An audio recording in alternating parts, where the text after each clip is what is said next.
All right, awesome. Well, Brad, I think that was a tremendous introduction to cyanobacteria and harmful algal blooms and the issues related to them, the sources of where they're coming from, and some potential management techniques. That's kind of where I'm going to focus our efforts here. We're going to discuss this case study, but there's a number of control methods for cyanobacteria. Basically we can lump them into two general categories where we're trying to prevent their formation through nutrient mitigation. So Brad already hit on those. We can do watershed management, watershed BMPs, try to slow some of that external nutrient loading. We can also address internal nutrient loading sources, so phosphorus that's already in that lake ecosystem, either through diffused bottom aeration, which cuts off the internal loading cycle. And then we also can use, some flocculants. So we have alum, aluminum sulfate. There's some technologies out there with lanthanum as well, Phoslock. And then some newer technologies called Utrafix, which is also another aluminum product. So we've done a lot of work with those, but today, particularly what we're going to talk about is a case study at Roaming Shores where we're doing somewhat of a reactive management strategy. So we explored doing nutrient mitigation. It comes with extremely high price tag, lake association. Basically, a lot of lake associations across the country really aren't in a situation financially where they can properly address the sources of their problems. So we're somewhat shifting towards a reactive strategy or an applied lake management strategy, where we're actually treating for these cyanobacteria blooms when they form. So in this particular case study we're going to focus on here today, it's a 450-acre recreational reservoir in Northeast Ohio in Ashtabula County. We have conducted applications of a floatable copper-based algicides called VodaGuard C in the summers of 2021 and 2022. Prior to us coming on board with this project, I believe in 2018, they had a large cyanobacteria bloom that closed the lake over the 4th of July, which stemmed, a lot of these, seeking out additional managements for these problems. All right, next slide. So like I said, this is a applied lake management project. So we want to be out there collecting as much data as we can to help us, decide what we're going to do, timing and strategy. So that's the constant battle with this type of management strategy, is going out there, collecting your data, getting it back, processing it quickly enough so you can react and implement a management technique. So in this particular scenario, EnviroScience is basically the third-party consultant out there collecting a lot of the environmental data. This is some of their work here. Basically, we have 7 water quality monitoring stations. This is from 2021. And these were shifted a little bit in 2022 based on what we were seeing. As you can see here, we have a couple lake locations that are key that you'll see further on. So we have a dam water quality sampling location, and then also a mid-lake. In 2022, this was moved further down the lake to the south. So next slide. So I know we've hammered this home pretty well, but nutrients are really the driving force in the blooms here at Roaming Shores as well. I don't know how many people are familiar with Liebig's law of growth, but basically the growth rate of anything is determined by the nutrient that is least abundant relative to metabolic need. So typically in the freshwater environment, that ends up being phosphorus. In some scenarios, it is nitrogen, but typically, over 90% of the time, your limiting nutrient in the freshwater environment is going to be total phosphorus.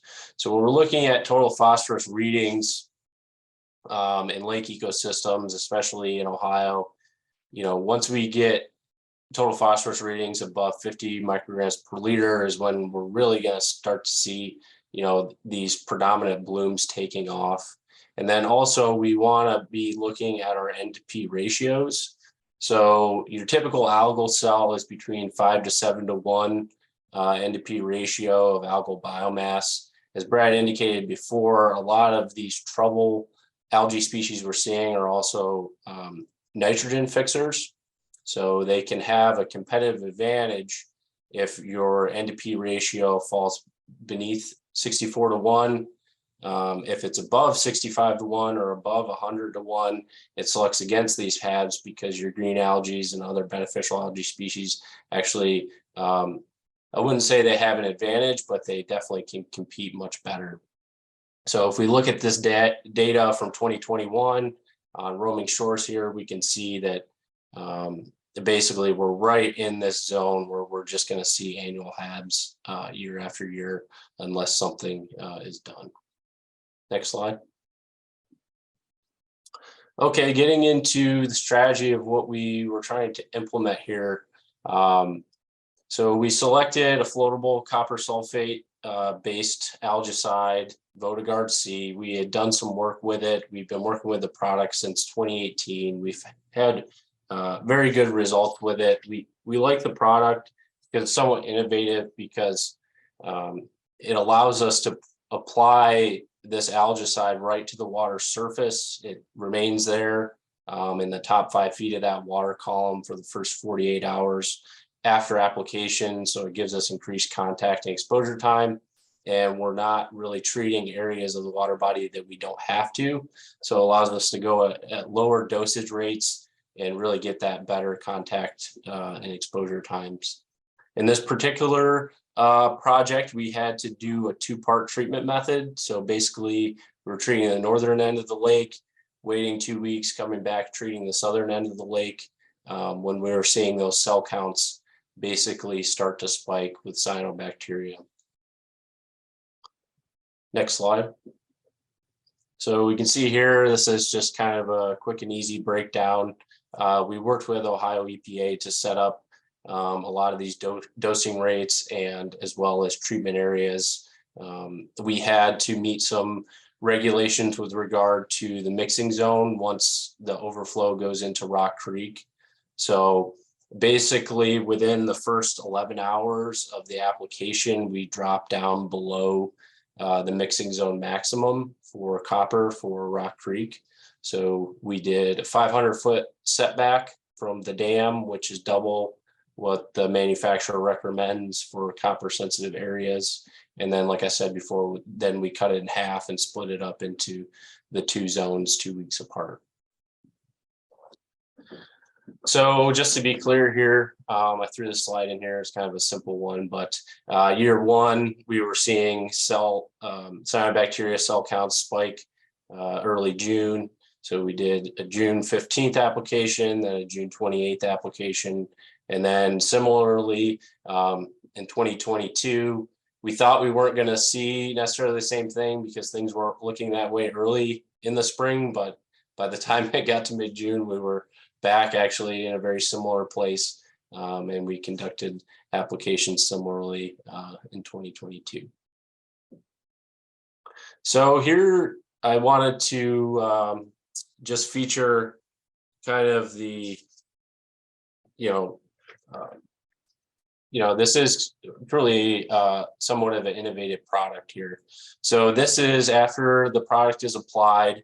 What it is a copper compound that's coated with a lipid. So it allows it to remain buoyant for 48 hours after it's applied to the water column. You can see here. Okay, I had a question here. Yep, so this project in 2022 was a question about costs. So basically their annual budget for these types of applications are right around $24,000 a year.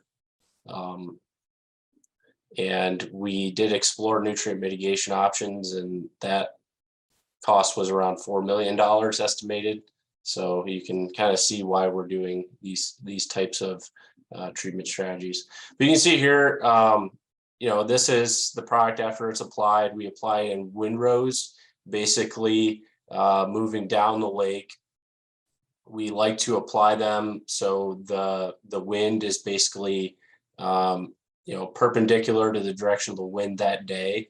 It's somewhat important to look at that to get even distribution, and it's pretty awesome to watch. So it'll basically work its way along, and here we have kind of a video here.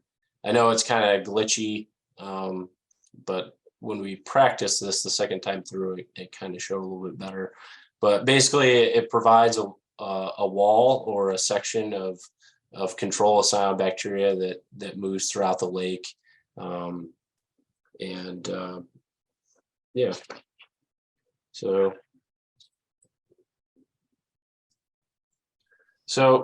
it provides tremendous control. Brad, I don't know if you want to take over here, but I think that's where we're supposed to switch, right? Yeah, it doesn't really matter, I guess. Suppose it's kind of it's a good segue, seeing that treatment. We're looking at the chlorophyll A values here.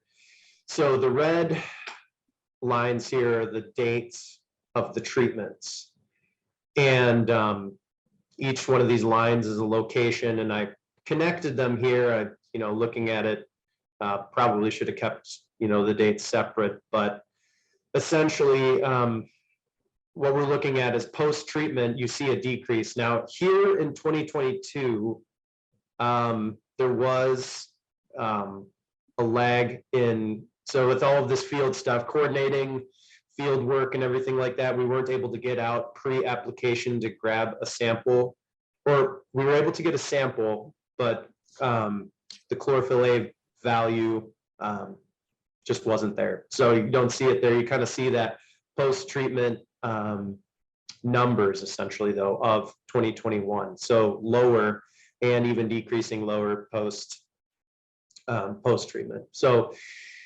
the chlorophyll A values are here on the Y, and the X is the date. But what we're looking for is the threshold, or the ideal value is around 14 parts per billion chlorophyll A for inland lakes.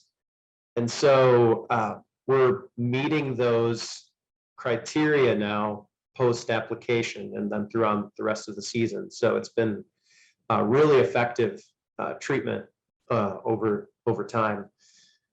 Looking at the cell densities and cell counts, I've broken this down by just algal group versus seeing all the species. We have all the species data, but your eyes just get cross-eyed looking at it most of the time. So I broke it down by algal group, and you can see the drastic amount of blue-green algae there was in the beginning of June. So we're at that 169,463 cells per milliliter.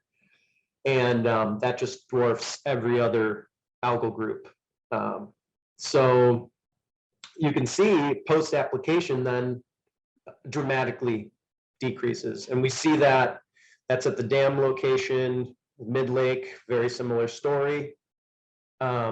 We do see a slight uptick of the cyanobacteria again in August, but relatively speaking, you're always going to have a mixed algal assemblage is what we're shooting for, and that's what we have here. It's maybe skewed a little bit, to cyanobacteria here at the end, or a little bit more, but generally speaking, it's a lot less than what we had in the beginning of the season. So very effective treatment. This is the dam in 2022. We did decrease, since we've, budgets and everything like that. We're always kind of trying to figure out where we can save a little cost here and there. So there is, we did counts at the beginning of the summer and then the end of the summer as well, at more locations as well. So we added one more. So in this case, this is at the dam. Once again, very similar to 2021. We're seeing a major decrease.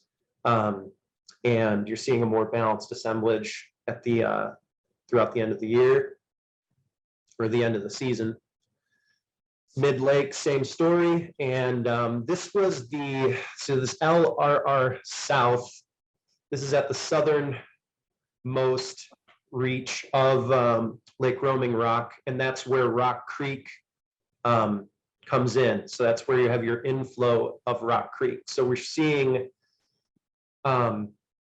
different algae. I mean, that's that flow from the river. You're seeing that effect. So what we're seeing here is different algal assemblage. We're seeing some more diatoms near this river input, seeing some more green algae. And here we have much less as well, though. So in this case, you're still seeing a decrease over time, but there is much less. So definitely look at the scale here. We're still only at that 6,000 cell range, where some of the other sites are at almost 300,000. So this inflow does provide some, it was treated and also provides some buffering capacity in terms of the flows just moving, and kind of it's less stagnant, so you don't have maybe as many number wise or cell count wise. So the phytoplankton, they're still largely dominated by the blue-green algae, and here's some of the names here. Just our Microcystis, Aphanizomenon, Warnachinia, and Aphanacapsa were the most dominant taxa among the sites. So that's what we have here. And then the cyanotoxin levels were generally really good. We did have this one value right here that did, I think it was a more or less an anomaly. I think it was based on just the sampling technique that was used, or something was wrong about this this date. But most of the time here, and this is for 2021, it was meeting recreational standards and below recreational standards. So we're looking at that 8 parts per billion for microcystin, and we're below that. And then for 2022, I was going to include some of those results, just didn't have as much time, so we're still kind of putting the final report together. But still they met all of those standards this year. Didn't have to close beaches or anything like that. Yeah, the cyanotoxin data is truly impressive. There is some other data in prior years, but 2022 was basically the first year. Most of their samples were no detect, and then also there were no hits that would require any sort of advisory level on any of the beaches or the lake or recreational use. So needless to say, the association and the residents out there were extremely happy with this past year, and provided for great recreation throughout the entire season. I guess this is my part. Yeah, you're good. Take right off. So some other things we're looking at. This is a newer technology, and we're really think we have a really good method of using it, and we're seeing tremendous results on these algae and things like that. But then we also want to look a little deeper, make sure we're not impacting non-target organisms or something that we're throwing out of balance that we really shouldn't be. So one of the things we're looking at is we're also doing some copper sampling and sediments. Here's the 2021 data. Basically, we're ranging between 20 and 39 milligrams per kilogram copper in sediment. Again, these are pretty low values, not really affecting any sort of inverts or anything that is living down there at these levels. And then also another important criteria is we want to make sure we're not, creating some sort of issue in case the lake association, they're actively dredging actually, but they, every lake basically needs to dredge at some point. And they want to make sure they're not creating some sort of copper issue when they need to do that type of management. So we are looking at this at multiple locations and keeping our eye on this as well. Next slide. So another thing we want to look at, so we're applying a copper algicide to, the upper waters of basically the entire lake system. Want to make sure we're not negatively impacting zooplankton species. So Brad and his crew has been collecting zooplankton samples and quantifying them and enumerating them over the past 2 years. It's following somewhat of a typical pattern where we're seeing a lot of small-bodied zooplankton, a lot of rotifers earlier in the year, and then later in the year, it kind of has transitioned to larger-bodied Daphnia and species like that. Fortunately, we're not seeing anything that would deviate from what we would normally see in a lake community that we can tell anyways, at least through the first couple years. And then we're also, we didn't put a slide in here, but we're also doing some fisheries studies out there as well to, help improve the fishery of the lake for the Lake Association and make sure we're not having sort of any negative impacts there as well. So yeah, I just want to add that this is far from all of the data, that's for sure. I know we've collected a lot of parameters at many sites. So this isn't everything, that's for sure. So yeah, I guess this is my slide again. So in conclusion, Lake Romeo Rock is not alone here, as many of us know as water resource managers. A lot of our lakes and reservoirs and water bodies are struggling with cyanobacteria issues. We just wanted to kind of highlight this case study as a potential new technology that we've seen work and seems to have a pretty good upside to it in terms of getting, season-long control of, toxic cyanobacteria blooms, getting them as they're taking off before they, have a chance to really cause issues. And moving forward, we're going to continue this project with the water quality monitoring efforts. A lot of the data you saw collected here today, we're going to continue to collect into 2023. And then, we're going to continue probably doing the algae treatments as needed. Again, the monitoring is going to be key as to, how we continue to use that. Sediment, copper sampling as well. And then long term, we have goals of instilling some of these nutrient mitigation practices. Obviously, pursuing grant funding is going to be a big part of that. And, trying to get some of these phosphorus innovation technologies employed out there as well. Yeah, so, just to add to that, there's a lot that really did go into this, and we're looking at it from, short-term management into long-term. A lot of that comes down to looking at the hard and fast costs of a lot of this. So certainly there's always some sort of price to it to have that water quality. And I think for a lot of folks, though, it's in a way priceless. So you can actually use your reservoir. You can actually get out there and recreate. So it's been great working with the team that we have right now, AquaDoc and folks at EnviroScience, and definitely the lake as well has been very, Lake Association has been very active as well. So it's been just a good team overall. So with that, I see, I don't know if we have any questions here. If I do see, maybe bring up the chat here. Okay, we got a lot of stuff here. Okay, the first one, does a single cyanobacteria species that produces several different cyanotoxins produce all of these cyanotoxins at the same time, or are they produced only when the cell ruptures?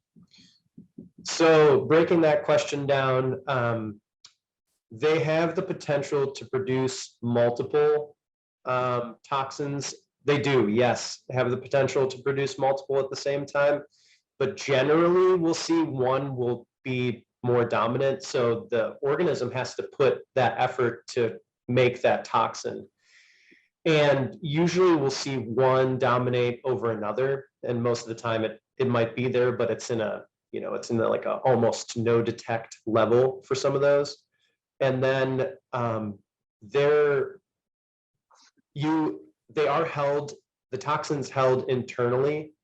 So when the cell ruptures, it does release that toxin.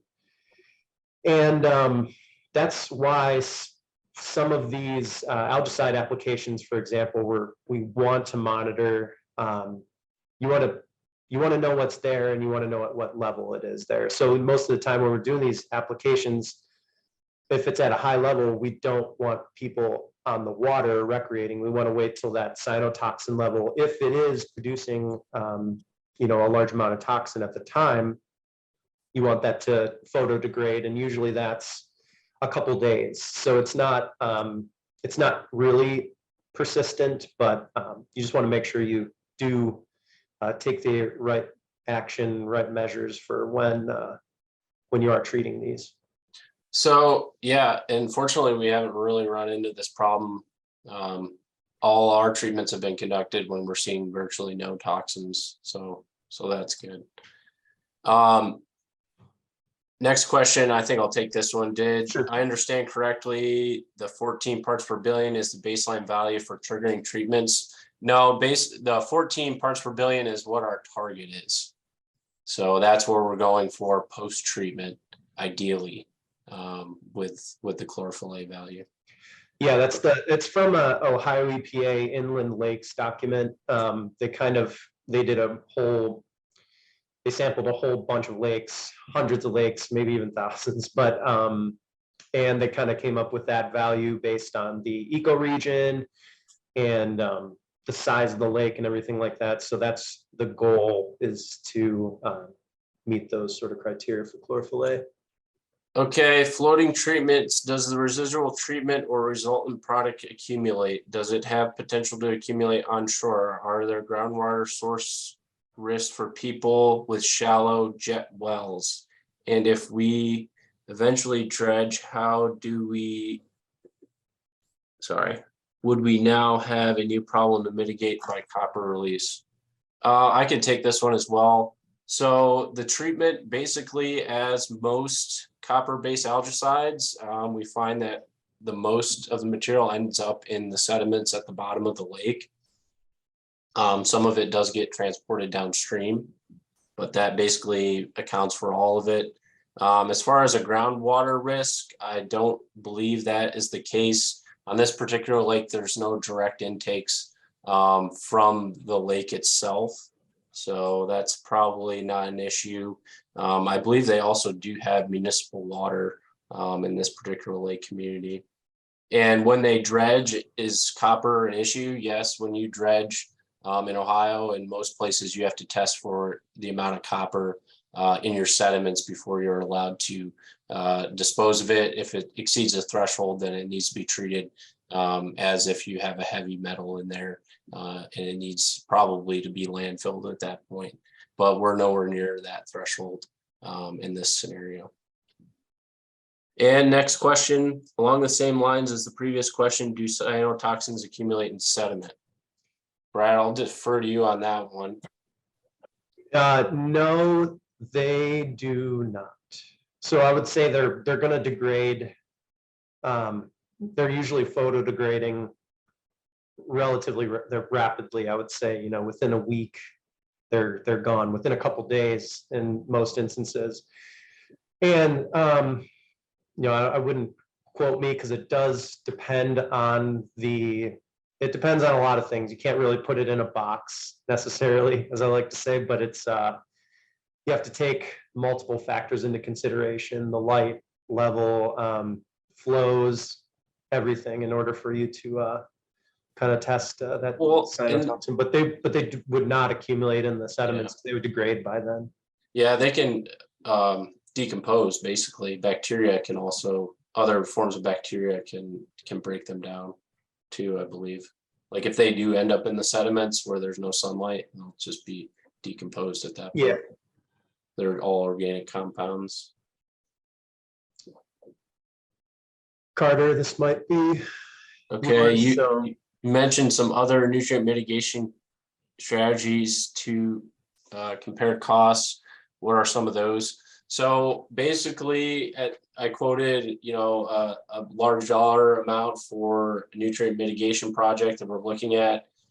Basically, we're using a combination of alum and lanthanum to do applications on the lake to, strip the water column to a desired phosphorus level. Our target on this particular case would be like 30 micrograms per liter, and then use lanthanum to come in and bind up sediment-based phosphorus to prevent internal nutrient loading. So those are the two main technologies we're looking at with this particular project. And then, beyond that, this is a large watershed on this lake. So, any sort of watershed BMP, we're also exploring as well. We're kind of in the infancy phases of putting something together with that as well. And that cost may seem pretty high. I mean, it is millions of dollars. That's no joke. I mean, most homeowners associations or, I mean, anybody finding funding for that's really that's an issue. But it's something, at least, this lake association, it's something you can control is your internal loading, which we're finding that there's nutrients coming from the sediments, but there's also external loading. So from the watershed, you can control one of them, and you can mitigate external loading as much as possible through other technologies as well. There's a few, I don't know if you want to mention those, Carter, but I know like Utrafix is one of the, kind of branded names, and they have different things you can inject into the water during times of highest flow events. So a lot of your nutrients are coming in, during these certain heavy rain events. That's when most of your loading is happening. So if you're treating just during that time, connect that treatment device to a level logger of the greatest inflow. In this case, it might be like Rock Creek, but other lakes, you'd have to test, know what the discharge is from those other influent streams to know where it'd be most effective. But yeah, there's a couple interesting newer technologies that folks are looking at the moment. So then we're considering as well.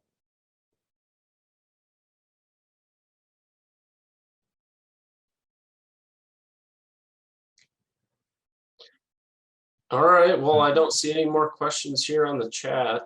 Yeah.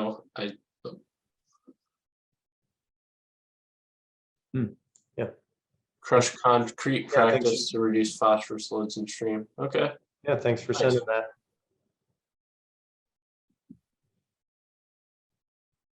All right. Thank you. Yep. Thanks so much, everybody. Thanks, everyone. We'll see you at the next one. All right. Take care. Bye-bye. Thank you. Yep.